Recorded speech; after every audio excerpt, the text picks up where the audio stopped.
కొంతమంది ఆల్కహాల్ తాగితే మొహం అంతా ఎర్రగా అయిపోతుంది. ఫస్ట్ తాగుతున్నప్పుడు ఓకే, సెకండ్ తాగుతున్నప్పుడు ఎర్రగా అయిపోతుంది, థర్డ్ తాగుతున్న ఇంకా ఎర్రగా అయిపోతుంది. ఏంటి ఇంత ఎర్రగా అయిపోతుంది అనుకోండి, అయినా తాగేస్తారు. అది వేరే ఫ్యాక్ట్ అండి.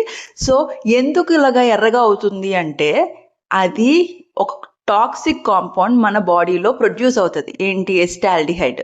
ఆ ఆల్కహాల్ నుంచి ఎస్టాల్డిహైడ్కి కన్వర్ట్ చేసే ఎంజైమ్ ఉంటుంది. ఈ ఎస్టాల్డిహైడ్ నుంచి ఎసిటేట్కి కన్వర్ట్ చేసే ఎంజైమ్ కూడా ఉంటుంది. ఈ ఎసిటేట్ అనేది నాన్ టాక్సిక్, ఈ ఎసిటాల్డిహైడ్ అనేది టాక్సిక్.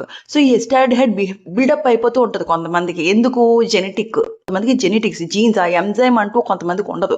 సో దీనివల్ల ఏమవుతుంది? మొహం అంతా ఎరగైపోతుంది. దానివల్ల టాబ్లెట్స్ తీసుకుంటారు, సెట్రిజిన్ అలాగా, అది మాస్క్ చేస్తూ ఉంటుంది. కానీ దీనివల్ల ఏం యూజ్ ఉండదు. ఈ మాస్క్ చేసేస్తుంది కాబట్టి ఈ ప్రాపర్టీస్ అన్నీ, దీనివల్ల క్యాన్సర్ రిస్క్ కూడా పెరుగుతుంది. ఇలా అవుతుంది తాగుతున్నప్పుడు అండి. దయచేసి ఇది చెప్పండి.